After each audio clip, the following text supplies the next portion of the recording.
Il est puissant, il est marin, il est mouillé, il sent le poisson, il s'appelle Poséidon.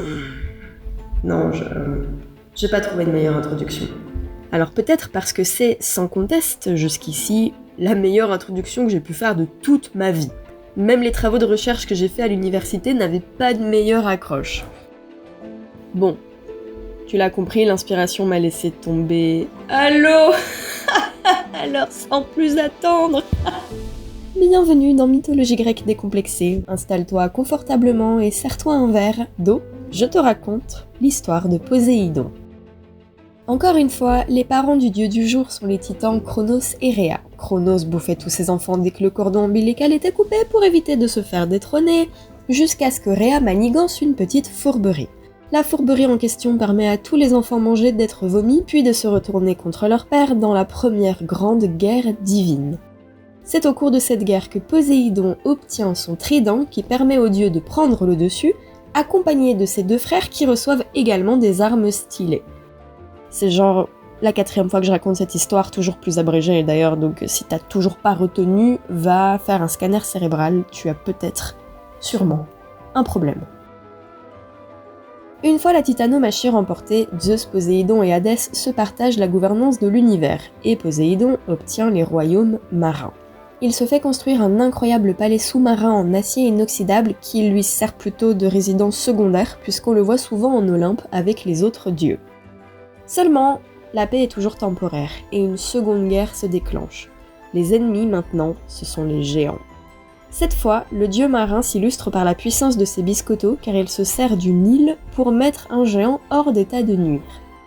Comment ça il se sert du Nil là? Comment il fait? Eh ben en fait, tu vois l'île de Kos ou Ko, je sais pas. Eh bien avant cette guerre, cette île n'existait pas. Enfin si elle existait, mais elle faisait en fait partie d'une île plus grande, l'île de Nisyros ou Nisyros ou Nisyro, je ne sais toujours pas. En fait, Poséidon, il a pété l'île en 2 morceaux et il a balancé l'un de ces morceaux sur le géant Polybotès. Le morceau d'île, une fois sa mission de projectile remplie, il est tombé dans la flotte et il est resté là tout seul dans son coin, c'est donc devenu une île à part avec un nouveau nom. Et ça c'est juste à main nue, imagine 2 secondes. Tu contrôles les océans et les mers, qu'il s'agisse de déclencher, quand je dis contrôler les mers, il s'agit pas de... il s'agit de contrôler les mers aquatiques, qu'il s'agisse de déclencher de terribles tempêtes avec une houle chaotique, ou au contraire calmer les flots et rendre la mer paisible. Ou bien engloutir le monde entier. Non, tu sais quoi, arrête d'imaginer, je vais te raconter.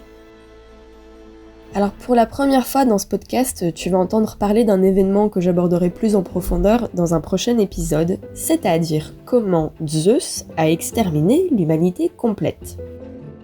Tu m'as bien entendu. Alors en fait, à un moment dans l'histoire du genre humain, bon les choses sont un peu parties en couille, ce qui fait que Zeus, sur un coup de tête, a expliqué à l'humanité que... Donc à la base, il était prêt à tout éclater à coups de foudre, mais après en avoir lancé 2-3, il se ravise et se dit que tout inonder c'est rigolo et c'est tout aussi efficace. Du coup, pour t'illustrer un peu la badassitude de Poséidon, je vais t'expliquer ce qu'il nous a fait le frérot. Alors il a donné un gros coup de trident dans le sol, ce qui ébranle la terre et fait jaillir une quantité d'eau astronomique. Ceci, combiné avec l'action des fleuves qui eux aussi débordent des rivages et inondent les terrains secs, fait qu'on se retrouve avec une planète où il n'y a plus de limite entre l'eau et les terres parce qu'il n'y a plus de terre. Et c'est pas tout, le niveau de l'eau ne cesse de monter en fait, ce qui fait qu'au final même les montagnes sont submergées. Voilà. Il a quand même une certaine puissance quoi, s'il est capable de recouvrir le globe terrestre d'eau, ça veut dire, et franchement écoute bien, ça veut dire qu'hypothétiquement, il pourrait carrément étendre son empire en empiétant celui de Zeus, c'est-à-dire la terre et une partie du ciel, et s'il le veut, avec l'aide des divers fleuves qui parcourent le monde souterrain, il peut également étendre son empire sur l'empire de Hadès. Donc hypothétiquement toujours, il peut faire un coup d'état de bâtard et empiéter les territoires de ses 2 frères, et ça, c'est vraiment stylé. Bref, la gérance du monde sous-marin c'est beaucoup de taf, et heureusement, il a à son service plusieurs divinités. Ces divinités l'aident dans la prise en charge des navires. Il y a dans ces gens des noms comme Leucotoé et Palémon qui te parlent sûrement. Non ?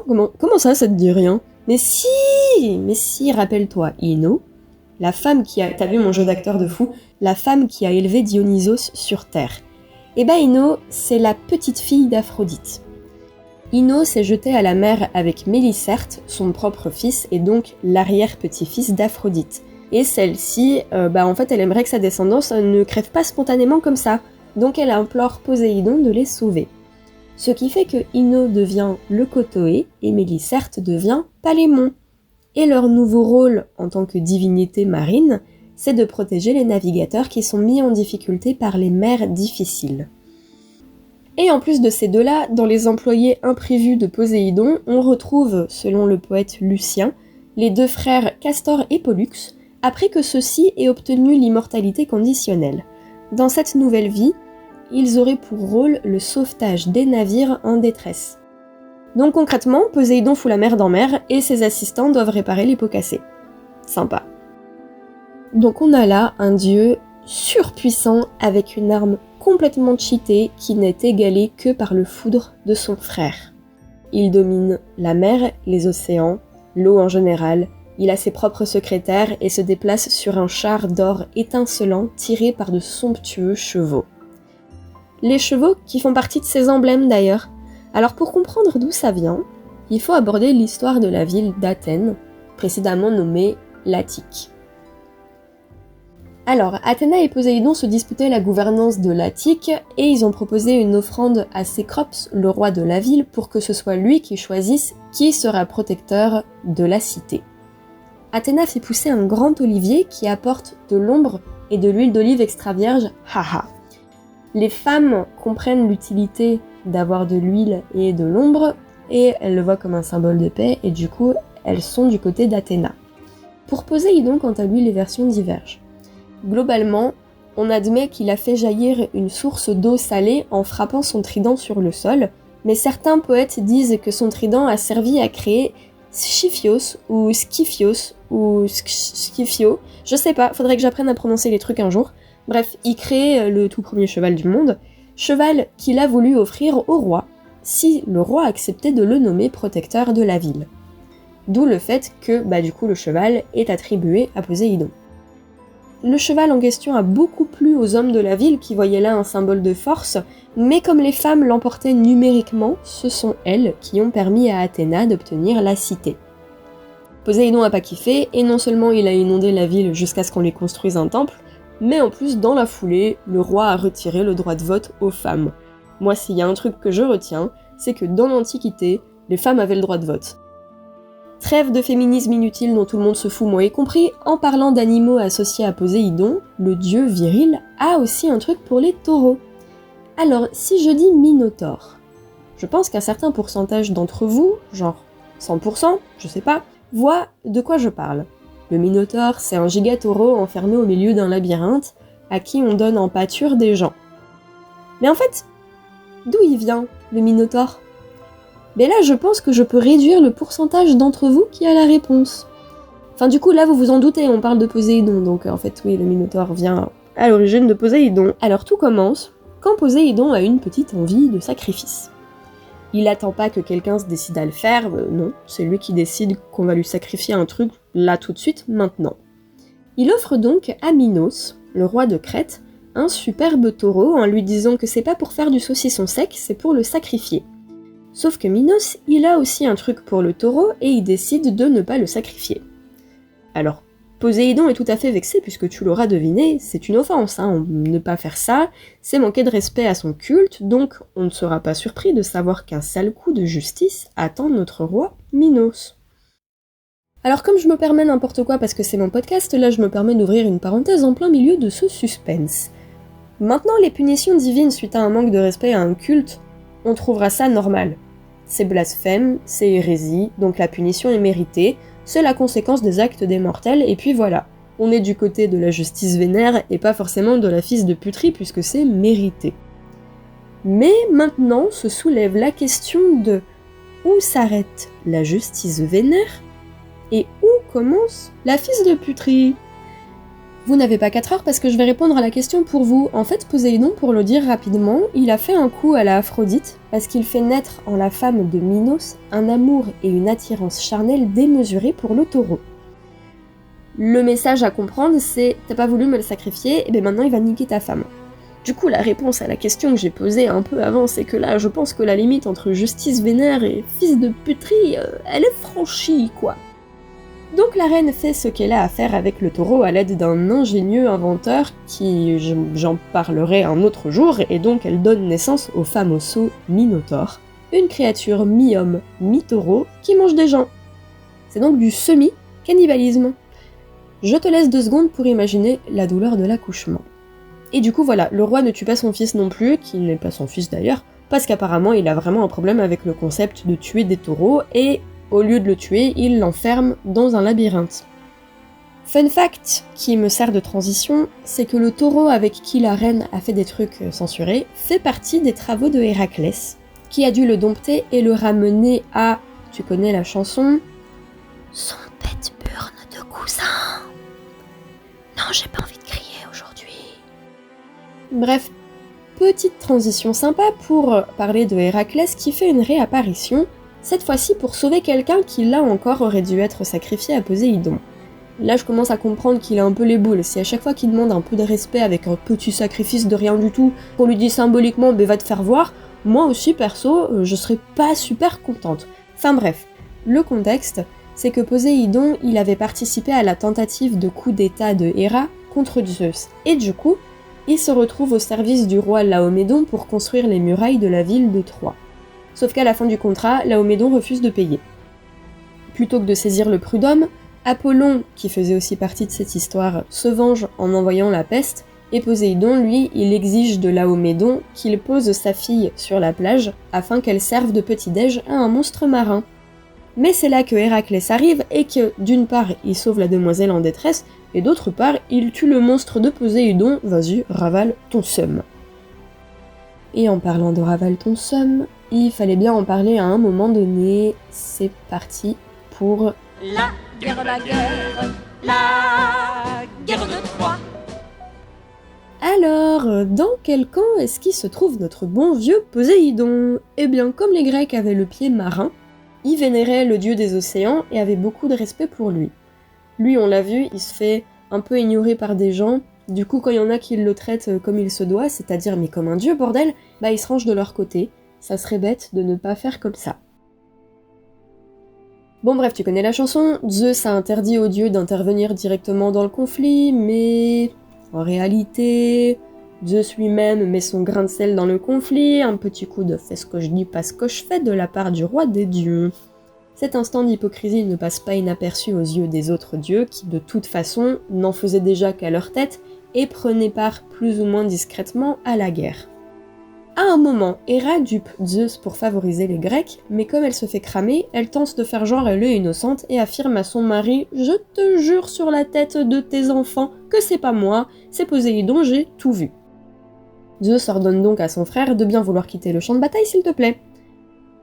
Peut-être parce qu'il croit vraiment Héra, peut-être parce qu'il sait qu'elle ment mais qu'il préfère ne pas avoir à la punir, ou encore peut-être parce qu'il sait effectivement que Poséidon a aidé les Grecs à un moment donné.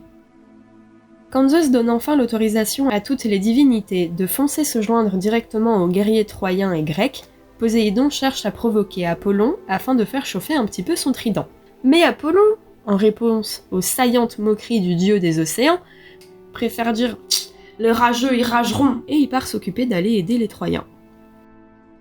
Plus j'en apprends sur Poséidon, plus je me rends compte qu'il se fait grave manquer de respect, j'en peux plus, si encore c'était une divinité mineure qui sert à rien, et qui se fait snober, ce serait juste marrant, mais là on parle d'un des grands souverains surpuissants du monde et il se fait quand même snober dès qu'il fait un peu le show, putain mais ça me fume. Enfin bref, ça pourrait expliquer pourquoi il tenait à ce que les Grecs gagnent la guerre de Troie, question d'amour-propre, je suppose. Imagine, tu te fais ignorer par des mortels, par des demi-dieux, par des dieux, et en plus de ça tu fais partie du camp perdant. Ça fait beaucoup là, non ? Du coup, le dieu marin s'assure que les Troyens fassent rentrer le cheval de Troie dans la cité en envoyant des serpents marins tuer un Troyen qui tentait de persuader ses concitoyens que c'était pas une bonne idée d'accepter le cheval. Les Troyens, en fait, ils voient que le mec qui leur dit « Non, l'acceptez pas », il se fait buter, ils flippent un petit peu et puis ils se disent que en fait, c'est la volonté divine d'accepter le cadeau, et puis on connaît la suite. Et sûrement Poséidon était-il encore giga vénère même après la guerre, parce que lui qui pourtant avait soutenu les Grecs avec une ardeur intarissable, il se retourne contre eux sans aucune pitié. Alors, pourquoi ? Parce que les Grecs, en fait, une fois qu'ils ont gagné, ils se sentaient plus trop pétés, et ils ont manqué de respect aux dieux d'une façon globale, que ce soit les dieux qui ont tenté de les arrêter, ou les dieux qui les avaient aidés. Et ça, ça pardonne pas, en fait, il faut s'y attendre. Donc dommage pour eux, mais les Grecs, ils doivent reprendre la mer pour rentrer chez eux, y a pas le choix, y a pas d'autoroute, il faut reprendre le bateau. Et là, Poséidon, il se dit « Alors là, mes petits chéris, je vais vous éclater !» Et il s'en donne à cœur joie. « vas-y que je déclenche la pire tempête que t'aies vue de toute ta vie, vas-y que j'éparpille toute la flotte grecque, vas-y que je fais sombrer plein de bateaux, bref, comme disait Renaud, C'est pas l'homme qui prend la mer, c'est la mer qui prend l'homme. » Poséidon continue de tourmenter ceux qui lui ont manqué de respect et qui n'ont d'autre choix de toute façon que de rester en mer, et ils sont complètement soumis au courroux du maître des océans.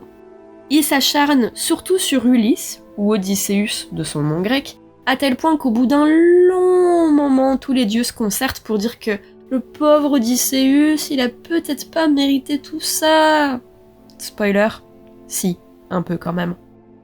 Du coup, un jour où Poséidon était en train de faire des vagues pour une compète de surf en Éthiopie, les dieux organisent la fuite d'Odysseus afin qu'il puisse rentrer chez lui. Seulement Poséidon revient d'Éthiopie 2 semaines plus tard et il découvre Odysseus en train de voguer tranquillement sur un radeau là. C'est un fameux Radeau. fin comme un oiseau. La légende raconte qu'on aurait même entendu Odysseus faire un petit coucou à Poséidon de loin et lancer un On comprend donc qu'une fois de plus, sa vengeance ayant été contrecarrée, Poséidon a les boules. La fureur le prend, et désireux de faire vivre un enfer à Odysseus tant qu'il le peut, il déclenche une nouvelle tempête.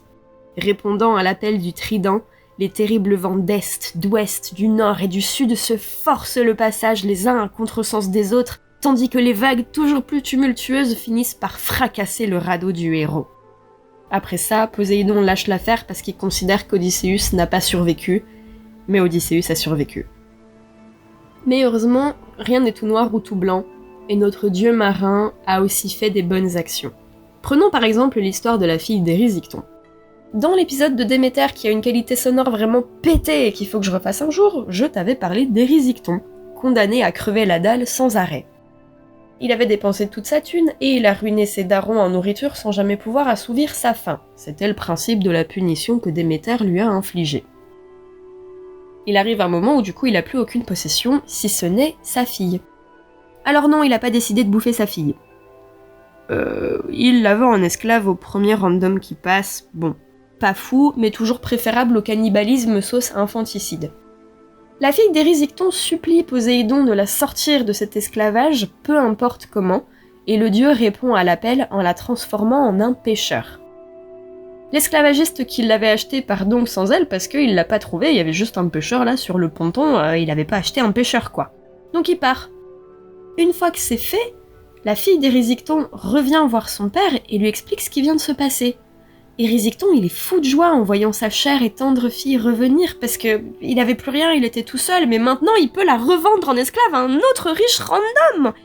Donc rebelote, Poséidon remétamorphose la fille, qui retourne voir son père, qui la revend, Poséidon réintervient, la fille retourne voir son père, et encore et encore et encore, mais la fin tenaille Érysicton, irrépressible, jusqu'à ce qu'il n'en puisse vraiment plus. Il finit par mettre fin à son calvaire en dirigeant sa bouche affamée contre sa propre chair, et il se dévore lui-même. Et puisqu'on en est à parler de gens qui se transforment en autre chose grâce à Poséidon, j'en profite pour placer ici le prénom de Périclymène, qui a obtenu du dieu la faculté de se transformer en ce qu'il veut, quand il veut. Sinon, un autre exemple de bonne action du dieu du jour se déroule en Argolide. L'Argolide est une terre qui a été soumise à la protection de Héra malgré le fait que Poséidon la convoitait. Tu comprends pourquoi le pauvre, il voulait une terre, c'est Athéna qui l'a. Il veut une autre terre, c'est Héra qui l'a. Putain, mais Moi, à sa place, voilà. Est-ce que j'ai besoin de trouver des mots en plus? Exactement. Bon, du coup, Héra obtient la protection de l'Argolide. Alors, Poséidon dit qu'on va voir ce qu'on va voir et il ordonne à toute l'eau de quitter le territoire. Plus de rivières, plus de fleuves, plus de mares, plus de flaques, nada. Il crée du coup une super sécheresse constante. Enfin, pas tout à fait constante parce que quand il pleut, il fait en sorte que ce soit un vrai déluge qui provoque des inondations catastrophiques. Tout ça contribue à rendre l'Argolide juste invivable. Mais il y a quand même des gens qui y vivent, notamment Amymonée, avec son père et ses 49 sœurs. Le daron demande régulièrement à ses filles d'aller à Perpète la Lune chercher de l'eau et la ramener au foyer, et si possible s'attirer les faveurs de Poséidon quel qu'en soit le prix, afin qu'il s'adoucisse et qu'il rapporte de l'eau sur les terres. Donc Amymonée, un beau jour, elle va chercher de l'eau comme d'habitude pour ramener à sa famille, seulement elle se fait repérer par un satyre. Bon, les satyres, on les connaît, on sait que c'est des gros queutards qui ont le cortex préfrontal au niveau de la verge, du coup, Amymonée, on sait un peu ce qu'il attend. Bien que le territoire de l'Argolide lui soit passé sous le nez, Poséidon ne lui tourne pas le dos et garde un œil dessus. Il est touché par la détresse de la pauvre femme et intervient pour la soustraire aux avances insistantes et pressantes du satyre. À l'aide de son trident, le dieu fait fuir le danger et obtient la gratitude d'Amymonée. Enfin, sa gratitude, son corps, et elle donnera naissance 9 mois plus tard à un enfant nommé Nauplios. Ah bah tiens, nouvelle transition parfaite pour aborder ses amours, ses amantes et ses enfants. Alors oui, le dieu qu'on surnomme les branleurs de la Terre a évidemment connu son lot d'aventures amoureuses. Alors on est encore loin de Zeus. Mais ça fait plaisir, hein. Alors bon, commençons par le commencement. Sa zouze officielle, c'est Amphitrite, une déesse de la mer. L'auteur Hygin nous raconte, pour une fois, quelque chose qui n'est pas tordu. C'est-à-dire comment ils se sont retrouvés unis par les liens du mariage. Alors en fait, comment ça se passe? Un jour qu'Amphitrite faisait une petite danse loin des rageux, Poséidon s'en éprend et tente de la courtiser. Mais comme d'habitude, dans la mythologie, les femmes font les difficiles comme si on leur demandait leur avis, et Amphitrite s'enfuit. Elle est retrouvée par un dauphin qui vante les mérites de Poséidon, à tel point qu'elle change d'avis, et qu'elle accepte d'épouser le dieu des océans. Super stylé, mais triché, puisque c'est Poséidon qui avait justement envoyé le dauphin. Mais la fin justifie les moyens, et ensemble ils ont 3 enfants. D'abord il y a le dieu Triton, à moitié homme, à moitié poisson, qui sert de messager dans le monde marin. Puis Bantésissime, qui de une a un nom à la con, et de deux n'a servi à rien, si ce n'est élever l'un des enfants illégitimes de Poséidon. Enfin, ils ont Rhodé, qui n'a rien fait de particulier si ce n'est épouser Hélios, le dieu soleil. Enfin, pour Rhodé, on dit aussi que sa mère ne serait pas Amphitrite mais Aphrodite. Ce qui est sûr, c'est que Poséidon s'est bel et bien uni à la déesse de l'amour et qu'ensemble ils ont eu Hérophilé. Et j'espère qu'il lui a pas hérophilé une maladie vénérienne. Il invente la meuf. Avec Gaïa, donc avec sa propre grand-mère, il a été gourmand, c'est dégueulasse, parce que des enfants ils en ont plein. À commencer par Orion et Anté, qui sont 2 géants, puis Charybde, un giga monstre marin, et enfin les Telchines, qui c'est un peu plantier. Tranquille. Pour continuer dans les galipettes interdivinités, en voilà une dégueu avec Déméter, qui l'a violée, et ça a donné naissance à Despoina et Arion, un cheval immortel. Il a aussi la paternité d'un autre cheval bien plus connu, Pégase, qui a émergé du cadavre fraîchement décapité de Méduse, ainsi que le frère de Pégase, Chrysaor, qui n'est pas un superbe cheval avec des ailes, mais soit un très moche sanglier avec des ailes, soit un géant à forme humaine qui a eu une épée en or dans la main dès sa naissance.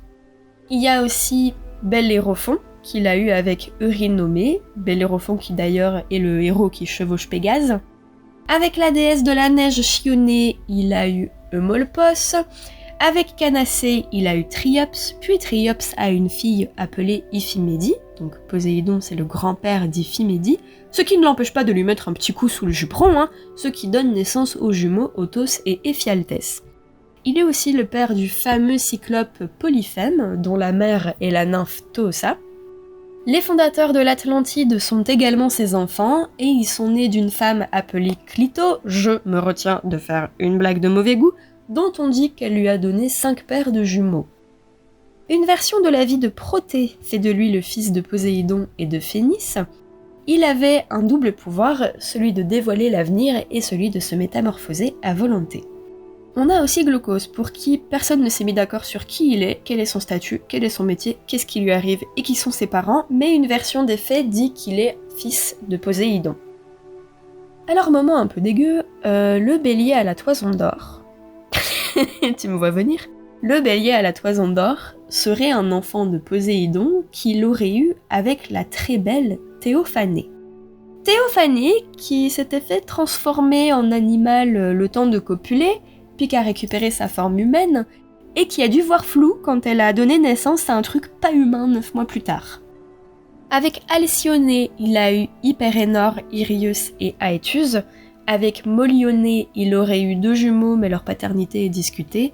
Avec Célaéno, il a eu Lycaon et Eurypyle, auxquels s'ajoutent selon Hygin, Euphémos et Nyctée. Nyctée mort. Un beau jour, alors qu'il est transformé en dauphin, il remarque Mélanto, et il faut peu de temps avant que celle-ci donne naissance à Delphos. Avec Libye, il a Bélos et Agénor, et enfin avec Tyro, il a Pélias et Nélée. Ça fait minimum 41 enfants, sans compter le fait que parmi eux, il y a un peuple entier que j'ai comptabilisé comme juste une personne. Et évidemment, attention super métaphore qui arrive, il y a encore beaucoup de nanas qui se sont fait intimement embrocher par son monodent, sans pour autant être tombées enceintes. Je sais, je redouble de créativité pour parler de Galipette. À commencer par Cénis, une jeune femme qui refusait de base tout rapport sexuel quel qu'il soit et qui n'a pas eu d'autre choix que de céder à Poséidon. Celui-ci, une fois la chose faite bien sûr, lui dit qu'il exaucera un souhait en échange. Cénis demande à ne plus jamais avoir à vivre un truc pareil et à ne plus être une femme. Alors Poséidon acquiesce et il la transforme en homme. Je sais, tu es déçu, tu t'attendais à un animal ou une plante comme plein d'autres dieux avant Poséidon, mais alors elle transforme en homme. Il a aussi croisé le chemin de la malheureuse Hétra, alors que celle-ci se rendait dans un temple. Elle était en plein sacrifice quand Poséidon l'a vue et il a pas su comment retenir son sgeg dans son calbut. Bref, ça fait beaucoup de femmes, beaucoup d'enfants, beaucoup de batailles, et beaucoup de mentions en réalité. Je l'ai pas vraiment dit, mais dans certaines œuvres, il est très souvent mentionné, même s'il est pas là concrètement dans l'action, il est mentionné, et surtout, en bien. C'est-à-dire qu'on se réfère à lui comme un dieu qui a pas mal de pouvoir, qui est appelé pour tirer les gens de mauvaises situations, ou pour dire voilà, méfiez-vous de Poséidon, ne faites pas ça, machin.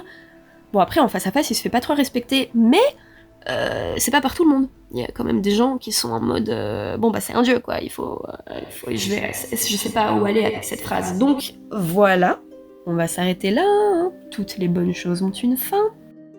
J'espère que cet épisode tant attendu, tant demandé, t'a plu, et que tu as appris 2-3 choses, hein, c'est le but de la vulgarisation quelque part, et que tu seras au rendez-vous pour une surprise.